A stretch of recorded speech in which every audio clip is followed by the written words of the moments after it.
Hello and welcome to this last lecture on Charles Dickens's The Signal Man. We will do a very close reading of the final sections of this Gothic story, and then we will look at some of the major themes of the story which tell us more about the anxieties of the Victorian age. Now, if you remember, the narrator is going back home after having had a conversation with the signalman. And as he is leaving, he is feeling very apprehensive. He is not comfortable and he is worried about the signalman whom he has left back in the cabin. So as he is climbing the pathway back to the top of the cutting, he more than once looked back at the red light. As he ascended the pathway, that I did not like the red light and that I should have slept but poorly if my bed had been under it. I see no reason to conceal. Nor did I like the two sequences of the accident and the dead girl. I see no reason to conceal that either. It's a very important set of statements in the entire story, I would argue. Highly significant. Why? There are two things that he is pointing out. One is that he says that I will not be comfortable if my bed is there in that cabin of the signalman, right? And second thing that he points out is that I'm also not comfortable about the two accidents that happen on the line. One is the death of the dead girl and the other is the big accident which causes the death of several people.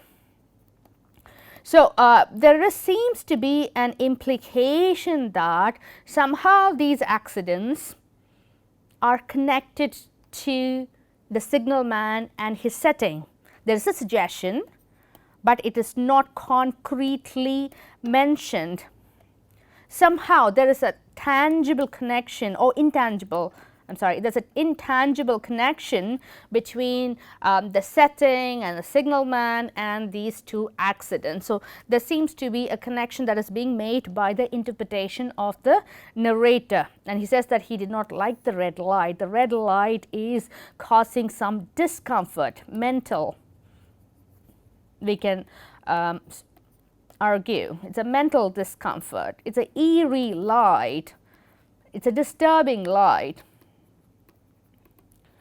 A constant looking at the light would cause some kind of psychological damage to the person who is looking at it.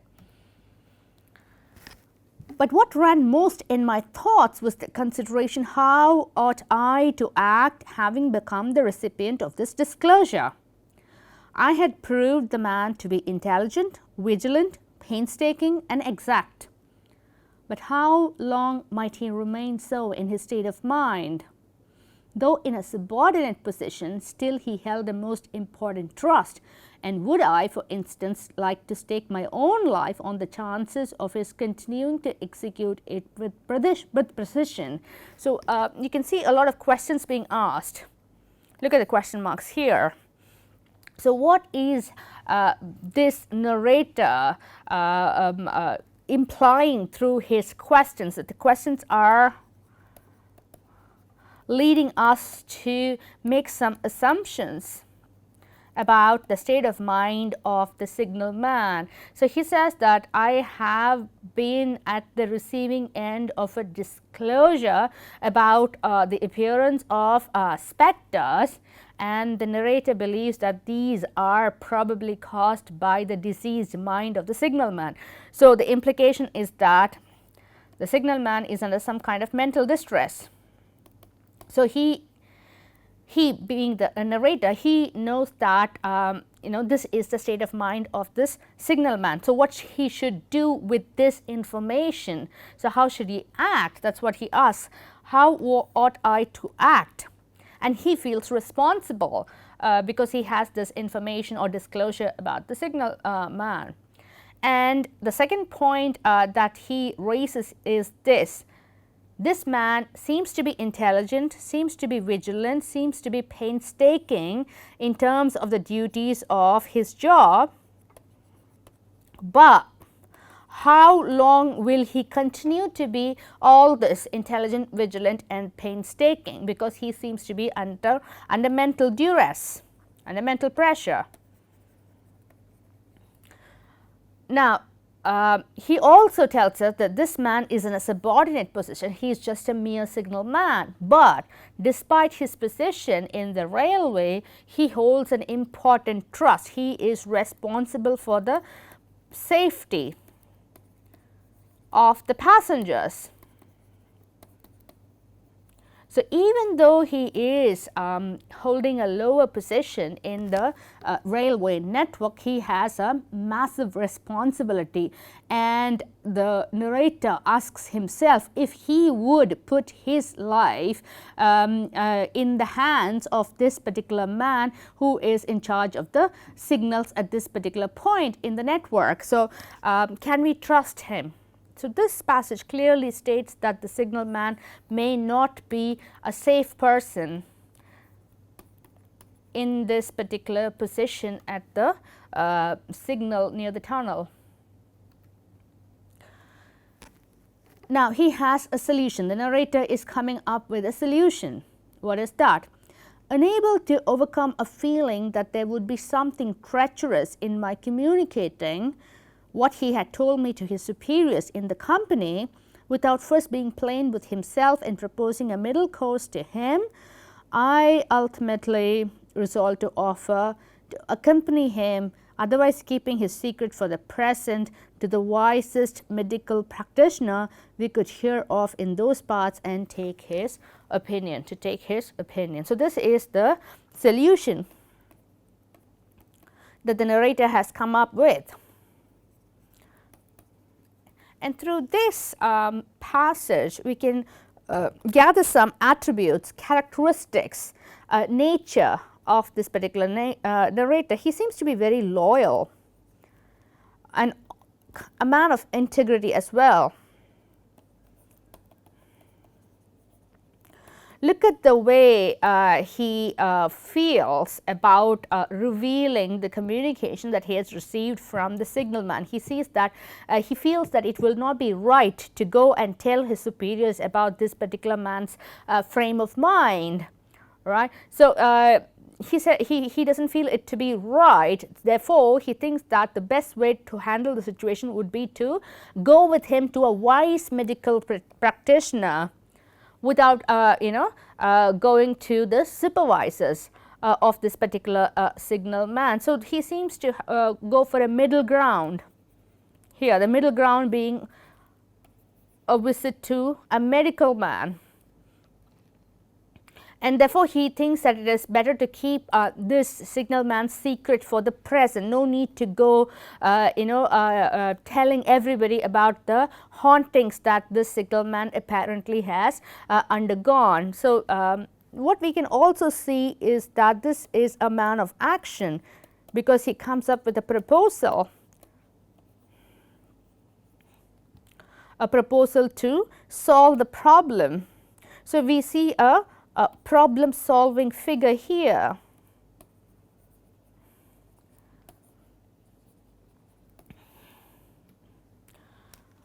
The next evening was a lovely evening, and I walked out early to enjoy it. This statement is very interesting, because this is the first time in the story we get a reference to pleasant weather and pleasant conditions.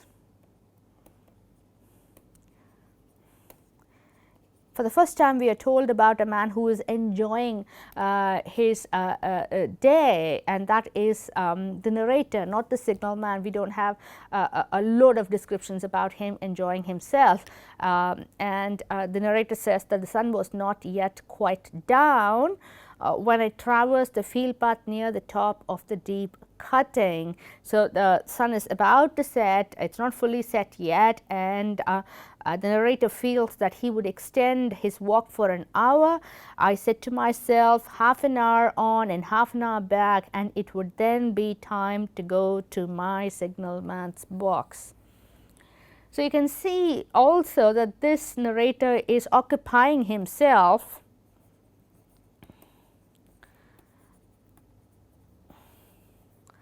through walking. So he passes his time this way pleasantly before it's time to go back to his signalman. Somehow the signalman becomes the responsibility of the narrator.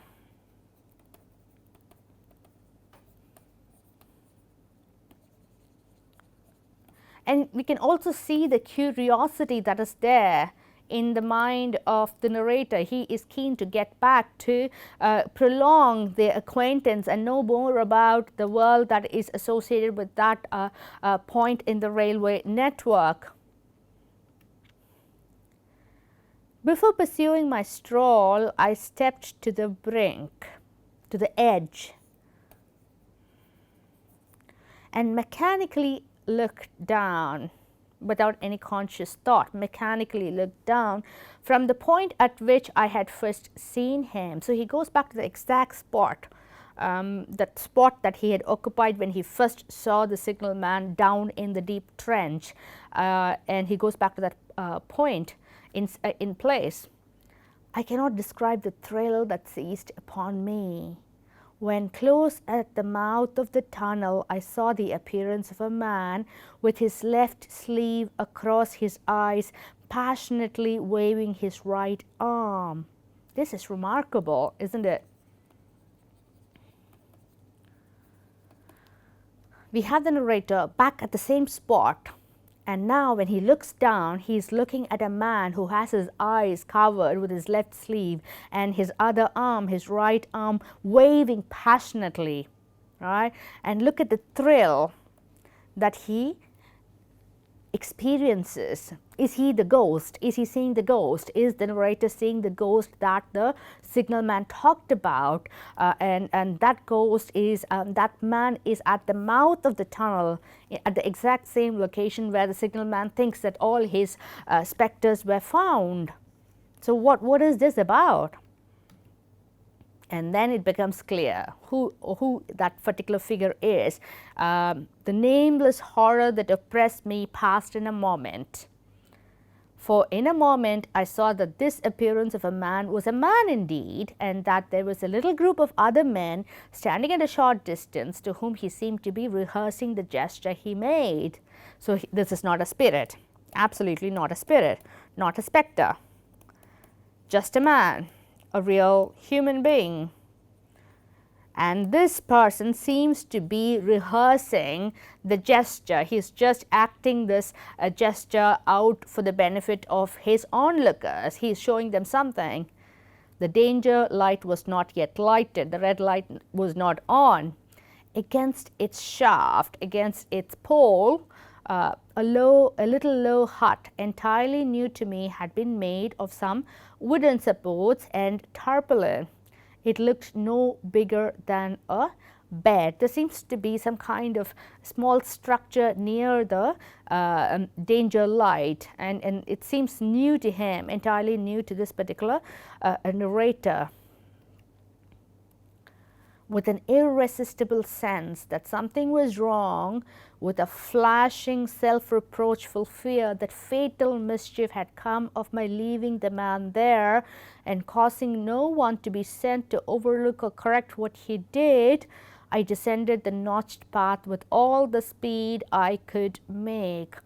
So the narrator at once realizes that something is terribly wrong with this scene. Something has badly gone wrong. There is some kind of indication of a tragedy, and he feels responsible. He feels guilty. The narrator feels responsible because he feels that he hasn't done something to intervene before this man has come to some kind of harm. He feels that he is responsible for leaving the signalman there without bringing any kind of help to him, help that would overlook or correct what he did, what the signalman did incorrectly. And what he does do is that narrator descends the notched path. He comes down the same path, down the cutting, and with all the speed I could make. He's kind of walking down that pathway very quickly, and he's repeating the journey. that he first made at the beginning of the story and at the middle of the story, and this is the third time he's coming down the path, and this time there is a clear sense of something having gone badly wrong with this setting near the tunnel. And he asks the men who are there, "What is wrong? What is the matter?" I asked the men. "Signalman killed this morning, sir." "Not the man belonging to that box?" "Yes, sir." "Not the man I know?" "You will recognize him, sir, if you knew him," said the man who spoke for the others, solemnly uncovering his own head and raising an end of the tarpaulin, for his face is quite composed. So we have the news here, this dreadful, tragic news that the signalman has been killed this very morning. So the tarpaulin that we saw referred to in the previous slide is hiding the dead body. It's covering the dead body of the signalman, and one of the men there at the gathering opens that tarpaulin for the narrator to look at his face. So that is the facts of the matter. Let's look at other things. The reference to sir here, 1, 2, 3, tells us that the narrator belongs to the upper class or the middle. He is a gentleman, and the other person who's talking to him, who's associated with the railway, is a man who doesn't belong to the same class as this particular narrator. He is most probably a working class figure.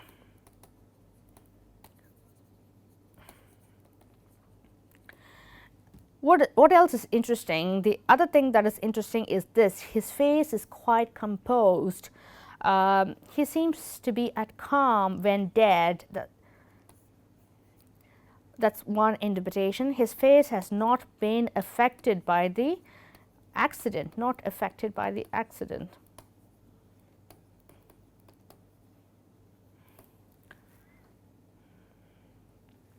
"Oh, how did this happen? How did this happen?" I asked, turning from one to another as the hut closed in again. "He was cut down by an engine, sir. No man in England knew his work better. But somehow he was not clear of the outer rail. It was just at broad day. He had struck the light and had the lamp in his hand. As the engine came out of the tunnel, his back was towards her, and she cut him down. That man drove her and was showing how it happened. Show the gentleman, Tom." Now, this particular figure tells the narrator how exactly the accident happened, and it happened in broad light. There was no darkness. In fact, this particular signalman had struck the light, and he had the lamp in his hand, and the engine has come out of the tunnel. It's moving down the railway track, and for some reason or the other, this signalman is inside the rail tracks. He is not clear of the outer rail, so he is in the pathway of this speeding train, and his back is towards the train, not facing the train, and the engine just runs him down. The train runs him down, and the man points to the driver of the engine and asks him to show how exactly it happened, and he once again makes this reference to this particular word, the gentleman, and it indicates our narrator. The man, the driver, wore a rough, dark dress, stepped back to his former place at the mouth of the tunnel. So what the driver of the train does is he goes back to his place at the mouth of the tunnel, and he is wearing a rough, dark dress, and again a social cue that he belongs to the working classes. He's not a gentleman like this narrator. And he says, "Coming round the curve in the tunnel, sir," he said, "I saw him at the end, like as if I saw him down a perspective glass. There was no time to check speed, and I knew him to be very careful. As he didn't seem to take heed of the whistle, I shut it off when we were running down upon him and called to him as loud as I could call. So we have a graphic description of what happened here from the mouth of the man who was driving the train. He says that I could see the signalman as if I saw him down a telescope, and there was no time to reduce the speed of the engine, and he tells the narrator that the signalman is a very careful man, and this point is repeatedly asserted even in the previous slide. Look at this comment. No man in England knew his work better. He's a fantastic, the signalman is a fantastic worker, brilliant worker according to many accounts. And it's very interesting that the signalman doesn't seem to listen to the whistle, the sound of the whistle that the driver makes. And again, this point that he's not taking heed of the whistle is very interesting, because if you go back to the beginning of the story, when the narrator calls for him from the top of the cutting, hello below there, this particular man, the signalman, doesn't look at the top of the cutting, he just looks down the rail, and that tells us that something is really off about this particular man. And now we see this this kind of attitude once again when the engine gives him the whistle to get away from where he's standing on the path of this speeding train. And the driver says that when I could see that he is not able to listen to the whistle, I shut it off, and he says that I called to him as loud as I could call. And the narrator asks, what did you say? And he said, below there, look out, for God's sake clear the way. It's a very important set of words.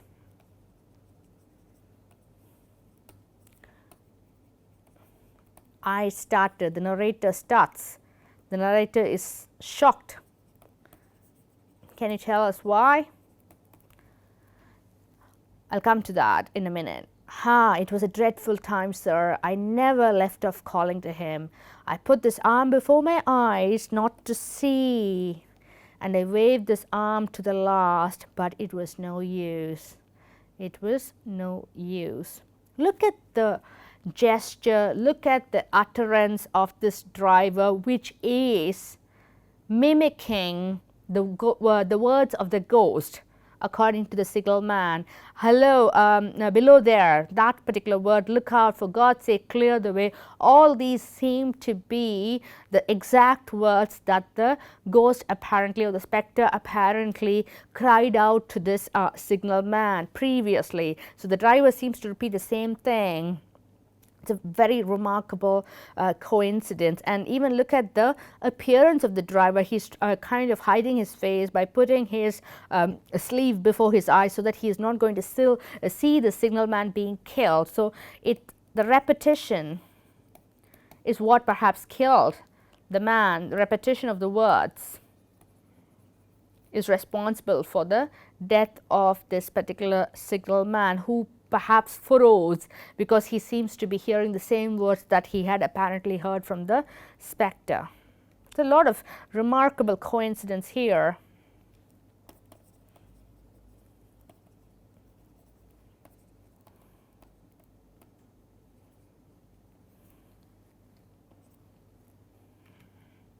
Without prolonging the narrative, to dwell on any one of its curious circumstances more than on any other, I may, in closing, point out the coincidence that the warning of the engine driver included not only the words which the unfortunate signalman had repeated to me as haunting him, but also the words which I myself, not he, had attached, and that not only in my mind to the gesticulation he had imitated. It's very interesting, this repetition of the gesture and the words, the same words coming back again and again to haunt.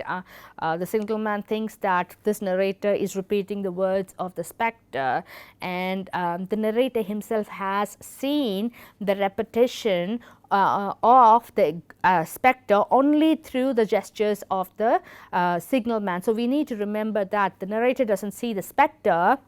That should be clear. The narrator does not see the spectre. The narrator only sees the actions of the signal man, who imitates or who seems to repeat the gestures and words of the spectre. So this is very, very important. We need to understand that. So the spectre that we apparently have in the story is very, very closely connected to the words and actions of the signal man. So the question comes back time and again, is the signal man hallucinating?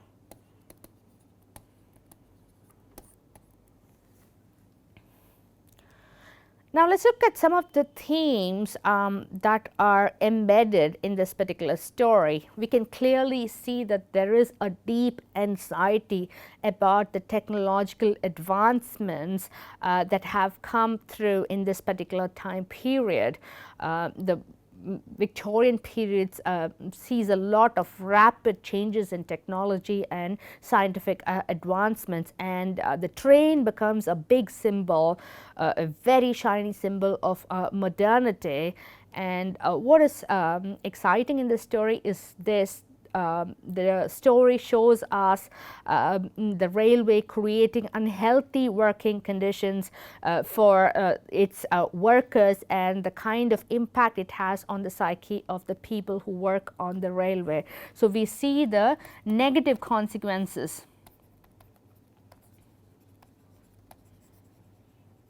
of technology. So even though it is a symbol of modernity, it is unhealthy, unsafe as well, as we have seen through the accidents, the real and the imaginary, through the accidents that happen. So there seems to be an implication that technology is a cause of human tragedy. Technology is creating loss of lives through accidents, loss of life through psychological damage, in the case of the signal man, who perhaps deliberately kills himself before a speeding train. Now, we also have other objects of technology such as the electric bells, the telegraph, we have the red lights, and they seem to be put up there in the railway network in order to prevent accidents from happening, but they are very, very ineffective. They are not effective in protecting the safety of the passengers and the people who are involved in the running of the railway. So the question again is technology impervious to the attempt to control it? Is technology all powerful? Human beings have created things such as the train, but now they can't control it. They can't control it so that accidents don't happen. And train in this particular story embodies immense energy and power, and is also associated with violence, as I pointed out in relation to the accidents and the deaths that occur. So the train is an important character in the story, which apparently is full of untamed energy. Further themes in the story are related to isolation and loneliness. The signal man is very, very lonely. He's all by himself, and visitors are a rarity. So rare are the visitors that the signal man thinks that the narrator is a spectre.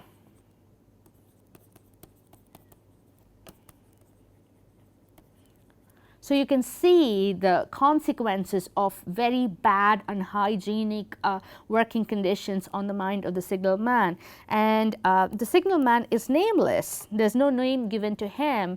There is a reference to a Tom who was driving the train. Even the train driver has a name given in the story, but this signalman is nameless. So is he representing all the nameless signalman? Is he representing a type, a stereotype of a particular kind of worker?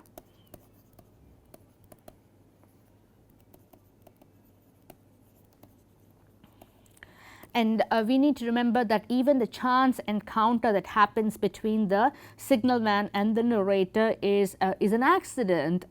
It's a harmless accident, and that in itself tells us that there are hardly any such encounters, human encounters, in such locales as the one we find the signalman in. So the countryside is also empty. The narrator doesn't meet anyone during his walks. Nobody is around. And the steep cutting, the deep trench separates the ordinary life, the ordinary world, separated from the world of the railway.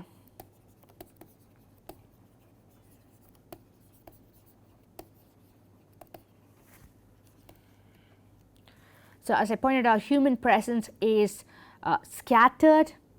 Human domination of this particular landscape is weak. As I pointed out earlier, it's the train that is all powerful, full of energy, whereas the human beings seem weak and fragile if you juxtapose them to this monstrous machine of the train. And what brings people together in the story is tragedy. So when accidents happen, people gather together. Otherwise, it's just the bleak landscape, the isolated landscape. And we are also able to interpret that this train and its network, transport network, is kind of erasing people from this landscape. And that seems to be a reality of the railway, of modernity itself. Of course, we do have passengers on the train, but they're being speedily taken away from the landscape. They're not there present, enjoying such landscape and being on it. Simply being on it is not happening anymore. Now let's look at the spectre. And the spectre is an interesting character in the story, even if it's a figment of the signalman's imagination.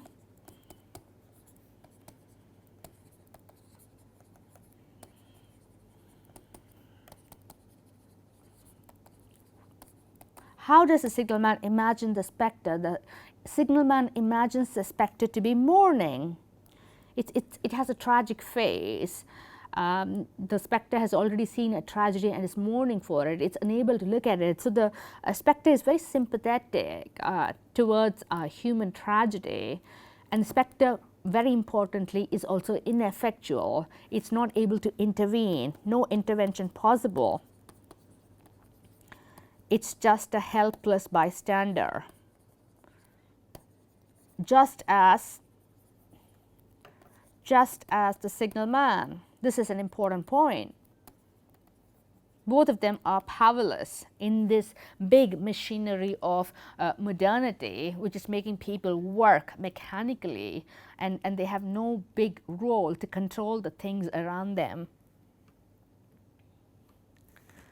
Now, in terms of the Gothic mode, we have, as I have discussed in this lecture, a rational explanation for the apparent appearance of the spectres. So, on the one hand, we have the figure of the narrator who thinks that the spectres are not real. In fact, he thinks that this man is being diseased. The signalman is going through some kind of nervous breakdown, which is why he is seeing such spectres. So, we have rational explanation on the one hand, and the faith in the supernatural reasserted through the figure of the signalman. So we have two interpretations in terms of the Gothic, and we have sanity represented by the narrator, sanity, common sense, rationality, and we have insanity, faith in the spiritual world, represented by the signalman. But what we do have as tangible events are these accidents. So who are responsible for such accidents? What is the causality? What are the factors which led to such accidents is a question that needs to be answered too. Is the signalman responsible? Is the society in some ways responsible because of their discovery of such things as the railway? So, in terms of point of view, we have the rational point of view of the first person narrator. We see the world through the narrator, and the narrator depends on the words of the signalman to understand the workings of this particular point in the landscape. And this narrator is either upper middle class or upper class. He is a gentleman. And not only that, he is very sympathetic and curious. He is worried about the public safety of the passengers who are traveling in the train, but he has limited information about the reality of the signalman. All he has are the information provided by the signalman about his previous life, about his current routine, and about his view on the specters. So, in some sense, the first person narrator is like a tourist who has come down into this other world, the underworld of the railway, and he is shocked to see the working conditions, the damp, the the smelly place that this spot is, and in which this signalman is forced to be physically present for long hours. Further symbols in the story would include the tunnel. The tunnel, if you remember, the mouth of the tunnel is a very, very interesting space. It's unfathomable. We don't know what exactly it holds. It seems to be mysterious. It seems to be like a monster in itself, a monster that would come into fierce energy at particular moments in the day when the train passes by. And we have the red light signifying danger and violent death, as seen through the death of the signalman and other figures in the story because of the accident and the death of the young woman. And there is a focus on the eyes.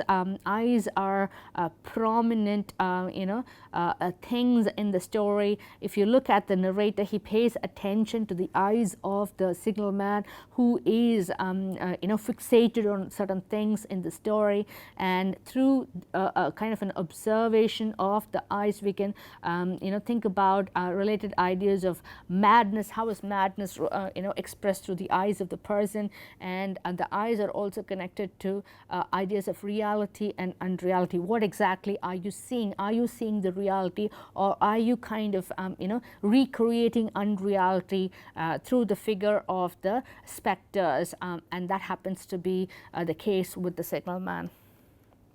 In terms of the language, there are repetitions which become fatal for the life of the signalman, and the repetitions are also important because they give narrative energy to this particular story. It kind of complicates and resolves the plot, and exact repetition is what is important for the purposes of the story. And exactness is also associated with the signalman, who seems to be extremely conscientious, extremely hardworking, extremely particular about doing his job perfectly. And is that exactness the cause of his mental breakdown? And is that quality of being very, very particular influenced or brought upon him by the necessity of technology?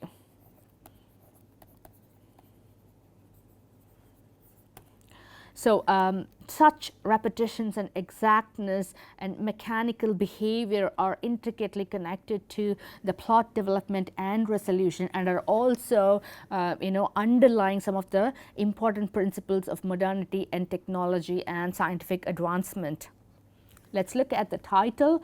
The title is very important because the title is The Signalman, and what kind of a figure is a signalman? Look at the name itself. It's a compound noun, and signal is associated with technology, and we have the word from this particular world associated with a human being. So, we have a hybrid figure here.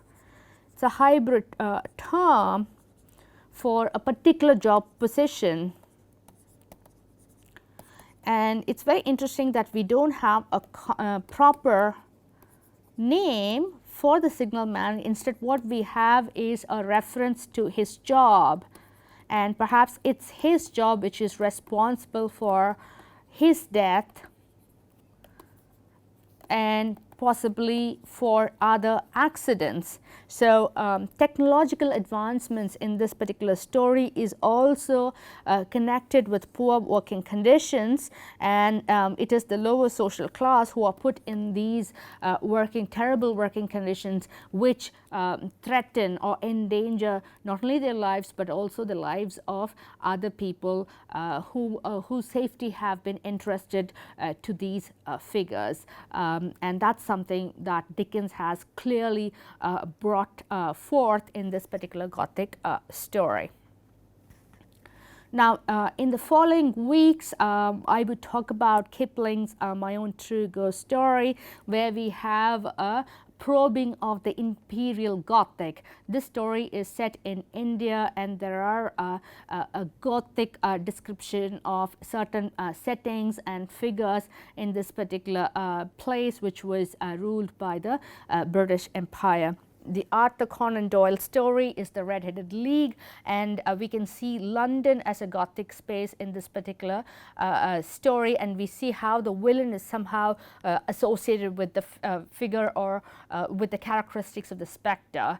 And H.G. Wells's The Red Room has a classic castle as a Gothic setting, and once again we have questions about is the spirits really true, or are the spirits a figment of the human imagination? Thank you for watching. I'll continue in the next session.